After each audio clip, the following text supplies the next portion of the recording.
Hello दोस्तों, कैसे हैं आप लोग। आज की हमारी मूवी है हरकुलिस। कहानी की शुरुआत में हमें एक औरत दिखाई जाती है जो एक बच्चे को जन्म देती है। ये बच्चा कोई आम बच्चा नहीं था, ये ज़्यूस का बेटा था। ज़्यूस देवताओं का राजा है। उस बच्चे की माँ उसका नाम हरकुलिस रखती है, यानी हेरा की शान। हेरा ज़्यूस की पत्नी है और देवियों की रानी। मगर हेरा को इस बात की खुशी नहीं थी। वो उस बच्चे को मरा हुआ देखना चाहती थी, क्योंकि वो बच्चा उसके पति की बेवफाई की एक जीती जागती याद थी। इसीलिए हेरा एक रात उस बच्चे को मारने के लिए 2 सांप भेजती है। मगर वो बच्चा भी अपने पिता की तरह बहादुर है। वो उन दोनों सांपों को मार देता है। फिर कुछ दिन गुजर जाते हैं और हरकुलिस बड़ा हो जाता है। देवता उसे 12 कारनामे करने को कहते हैं, जिनके पूरे होने पर हेरा उसे बख्श देगी। सबसे पहले हरकुलिस 7 सर वाले सांप को खत्म करता है, और फिर वो एक जंगली सुअर को, जो कि इतना खतरनाक था कि बड़े से बड़े पेड़ को एक बार में ही गिरा देता था, हरकुलिस उसे भी मार देता है। हरकुलिस सभी टास्क पूरे कर लेता है, मगर आखिरी टास्क बहुत मुश्किल होता है। हरकुलिस को नीविया के शेर को मारना था, और वो बहुत खतरनाक था। उसकी खाल इतनी मजबूत थी कि कोई तीर उसे भेद नहीं सकता था, मगर ज़्यूस का बेटा उसे अपने हाथों से ही मार देता है। फिर हमें मैसेडोनिया तट दिखाया जाता है, जहाँ कुछ लुटेरों ने एक लड़के को बांध रखा था। वो लड़का हरकुलिस का भांजा था। तभी वहाँ पर हरकुलिस अपनी टीम के साथ आ जाता है। वो लोग 40 होते हैं, मगर हरकुलिस और उसकी टीम उन सबको मार देती है और उस लड़के को बचा लेती है। इन लुटेरों के सर पर इनाम होता है। हरकुलिस और उसकी टीम उन्हें राजा को सौंप कर इनाम लेकर शानदार दावत उड़ाने चले जाते हैं। तभी वहाँ एक लेडी आती है जो थ्रीस की राजकुमारी है। उसका नाम वर्जीनी है। वो हरकुलिस को कहती है कि हमारे सेनापति ने हमसे गद्दारी की है, बहुत खून खराबा हो रहा है। हरकुलिस का साथी राजकुमारी से कहता है कि हरकुलिस को डायनोनिस त्योहार तक फुर्सत नहीं है, मगर आप हमें अगर ज्यादा कीमत देंगी तो हम आपका काम पहले कर देंगे। राजकुमारी उन्हें कहती है कि मैंने तो सुना था कि बहादुर शान की खातिर लड़ते हैं। हरकुलिस जवाब देता है कि हत्यारे सिर्फ सोने के सिक्कों के खातिर लड़ते हैं। राजकुमारी उन्हें बताती है कि राजा कोटिस बहुत अमीर है, वो तुम्हें सोने में तोल देगा। हरकुलिस मान जाता है और राजकुमारी के साथ थेरेस राज्य आ जाता है। राजकुमारी का एक बेटा है जिसका नाम एरस है। एरस ने हरकुलिस के सारे कारनामे सुन रखे थे, और हरकुलिस एरस के लिए किसी हीरो से कम नहीं है। हरकुलिस का भांजा वहाँ पर हेरा की मूर्ति देखता है, जो बहुत विशाल होती है। राजकुमारी उन्हें बताती है कि इसे बनाने में 5 साल लगे हैं। फिर सेनापति सटकलिस उन्हें कहता है कि आपको महाराज ने याद किया है, और कहता है कि क्या कभी किसी राजा से मिले हो। ये सुनकर हरकुलिस किसी सोच में पड़ जाता है, और कहानी 3 साल पहले की शुरू हो जाती है और हमें एथेंस राज्य दिखा जाता है। हरकुलिस एथेंस राज्य में ही पैदा हुआ था और वहीं जवान हुआ था, और तब से लेकर आज तक वो एथेंस के राजा यूरिस के लिए काम करता आ रहा है। यहाँ हमें हरकुलिस की पत्नी और बच्चे भी दिखाए जाते हैं। एथेंस के लोग हरकुलिस को राजा यूरिस से ज्यादा मानते थे, मगर एक रात हरकुलिस की पत्नी और बच्चे की मौत हो जाती है। राजा यूरिस उसकी मौत का जिम्मेदार हरकुलिस को बताकर अपने राज्य से निकाल देता है, मगर उस रात क्या हुआ था हरकुलिस को आज तक नहीं पता। फिर कहानी प्रेजेंट में आ जाती है। हरकुलिस राजा कोटिस से मिलता है। राजा कोटिस हरकुलिस को बताता है कि रेसिस ने हमारी आधे से ज्यादा सेना मार दी है। रेसिस एक जादूगर है, वो लोगों के दिमाग से खेलता है, और उसके पास अश्वमानव सेना है, आधे इंसान और आधे घोड़े। इसीलिए हमें किसानों को जंग में शामिल करना पड़ रहा है। राजा हरकुलिस को कुछ शरणार्थियों को दिखाता है और कहता है कि ये सब रेसिस के सताए हुए हैं। हरकुलिस राजा की सारी बात सुनकर अपनी टीम के पास आता है। अटलांडा हरकुलिस को कहती है कि हम उन किसानों का क्या करेंगे। हरकुलिस उन्हें कहता है कि हम इन्हें लड़ना सिखाएंगे। अगली सुबह हरकुलिस उन किसानों को ढाल के दीवार बनाने को कहता है। वो लोग दीवार बना लेते हैं। हरकुलिस अपने साथी को इशारा करता है, वो उस ढाल की दीवार को तोड़ देता है। हरकुलिस उन्हें कहता है कि अगर तुम्हारी दीवार टूट गई तो समझो कि तुम सब मर गए। अगले सीन में हम देखते हैं कि राजा के पास एक जासूस आता है। वो उन्हें बताता है कि रेसिस बेरिस पर हमला करने वाला है, और अगर उसे रोका ना गया तो उसका अगला शिकार आप होंगे। हरकुलिस राजा से कहता है कि आपकी सेना भी लड़ने के लिए तैयार नहीं है। राजा हरकुलिस की बात नहीं सुनता। वो हरकुलिस को कहता है कि हमारे पास यही एक मौका है। फिर रात हो जाती है और हरकुलिस के पास राजकुमारी का बेटा एरिस आता है, और वो हरकुलिस से कहता है कि मुझे भी आप जैसा बहादुर योद्धा बनना है। हरकुलिस उसे नार्निया के शेर का दांत देता है और कहता है कि मैं ये अपने बेटे को देना चाहता था। अगले सीन में हम देखते हैं कि राजा अपनी सेना को लेकर उस जासूस की बताई हुई जगह पर आ जाता है। हरकुलिस वहाँ कुछ लाशों को देखता है जो सड़ चुकी थी। राजा कोटिस उसे कहता है कि हमसे पहले यहाँ रेसिस पहुंच गया है। तभी उस कबीले के लोग उन्हें चारों ओर से घेर लेते हैं। हरकुलिस सेनापति से कहता है कि हम इन्हें यहाँ बचाने आए हैं, तो ये हम पर हमला क्यों कर रहे हैं। सेनापति बताता है कि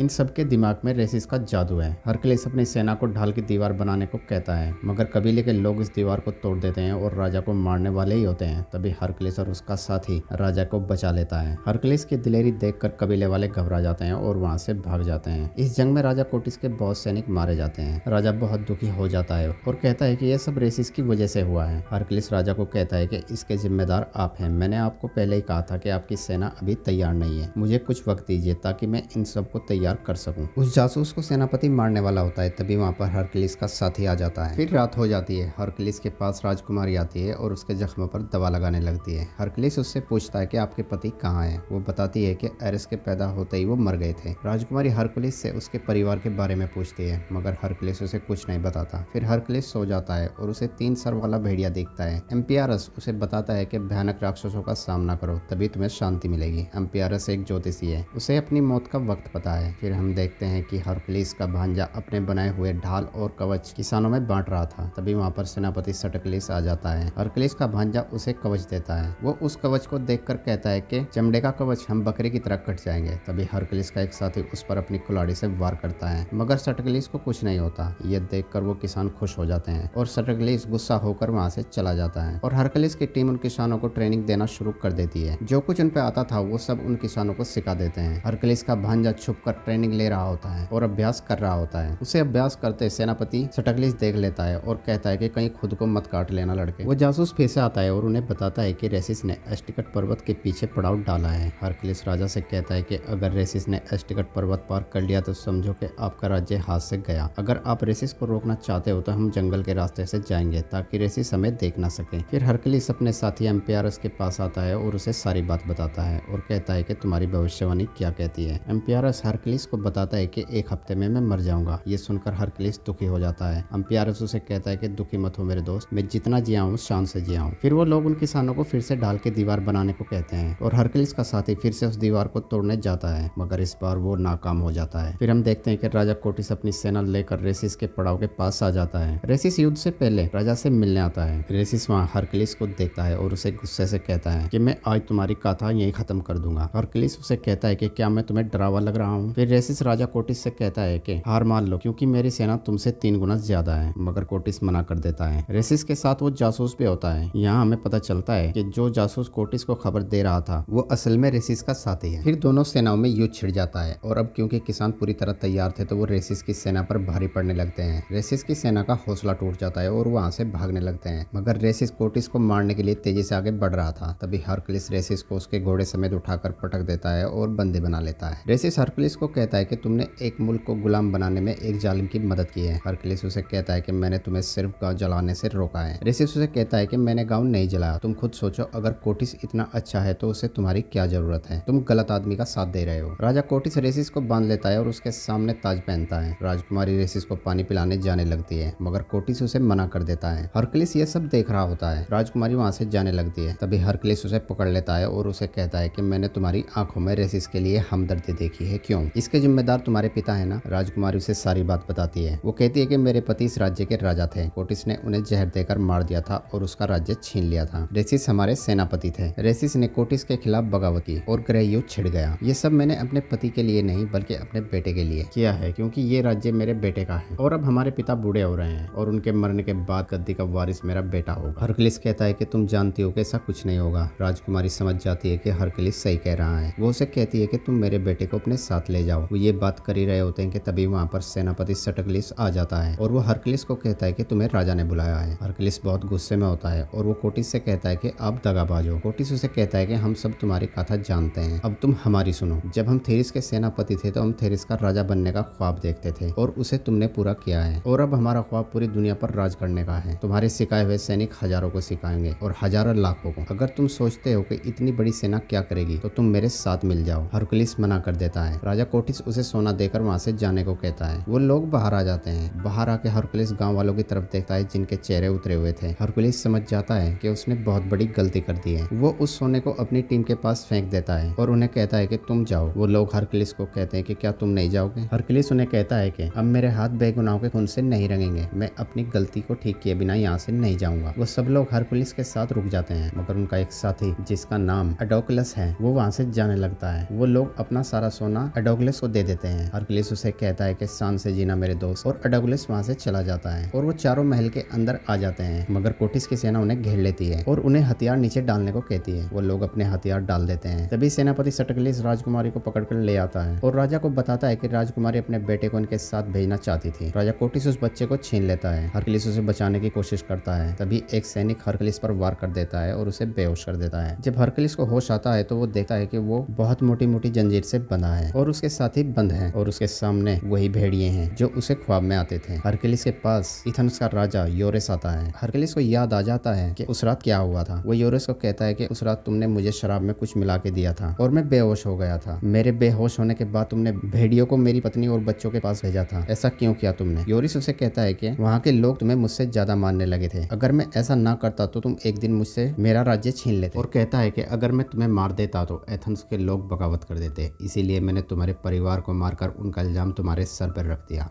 और तुम्हें बदनाम करके वहां से निकाल दिया। राजा कोटिस अपनी बेटी को मारने का हुक्म दे देता है। सैनिक राजकुमार की गर्दन उड़ाने वाला ही होता है कि तभी एम्पियरस हरकुलिस को कहता है कि क्या तुम सिर्फ कहानियों के योद्धा हो, अपनी ताकत को पहचानो। ये सुनते ही हरकुलिस अपनी जंजीरें तोड़ देता है और राजकुमारी को बचा लेता है। तभी योरिस उन भेड़ियों को हरकुलिस के ऊपर छोड़ देता है। हरकुलिस उन्हें मार देता है और अपने साथियों को भी आजाद कर देता है। योरिस और कोटिस वहां से भाग जाते हैं। हरकुलिस और उसकी टीम उन सैनिकों से लड़ने लगते हैं। तभी एम्पियरस की तरफ एक भाला आ रहा होता है। वो समझ जाता है कि आज उसकी मौत है और वो दोनों हाथ फैलाकर मौत का स्वागत करने लगता है। तभी उस भाले को हरकुलिस पकड़ लेता है और उसे कहता है कि थोड़ा और जी लो, और योरिस को ढूंढने निकल पड़ता है और योरिस को पकड़ लेता है और उसी के चाकू से उसे मार देता है। तभी वहां सेनापति सटकलिस आ जाता है और वो हरकुलिस को मारने वाला ही होता है कि तभी हरकुलिस का भांजा उसे मार देता है। फिर वो सब लोग बाहर आ जाते हैं। बाहर वो देखते हैं कि राजा कोटिस अपनी सेना के साथ खड़ा होता है और उसके पास राजकुमारी का बेटा होता है। वो हरकुलिस को कहता है कि अपने आप को मेरे हवाले कर दो, वरना मैं इस बच्चे को मार दूंगा। तभी जो सैनिक उस बच्चे को पकड़े हुए था उसे एक चाकू आके लगता है। चाकू मारने वाला और कोई नहीं, हरकुलिस का वो साथी होता है जो सोना लेकर चला गया था। वो बच्चा अपनी माँ की तरफ दौड़ता है। कोटिस उस पर तीर चलाने को कहता है और सैनिक तीर चलाने लगते हैं। उस बच्चे को बचाते वक्त हरकुलिस का एक साथी मर जाता है। कोटिस की सेना आगे बढ़ने लगती है। तभी हरकुलिस के साथी उन सैनिकों के रास्ते में आग बिछा देते हैं, मगर वो सैनिक नहीं रुकते। तभी हरकुलिस हेरा की विशाल मूर्ति को उन सैनिकों के ऊपर गिरा देता है। उस मूर्ति का सर कोटिस के ऊपर गिर जाता है और कोटिस मर जाता है। और हरकुलिस की ताकत देखकर वो सारे सैनिक अपने घुटने टेक देते हैं और अब थेरिस राज्य राजकुमारी के हाथ में आ जाता है। और यहाँ हमारी मूवी का एंड हो जाता है।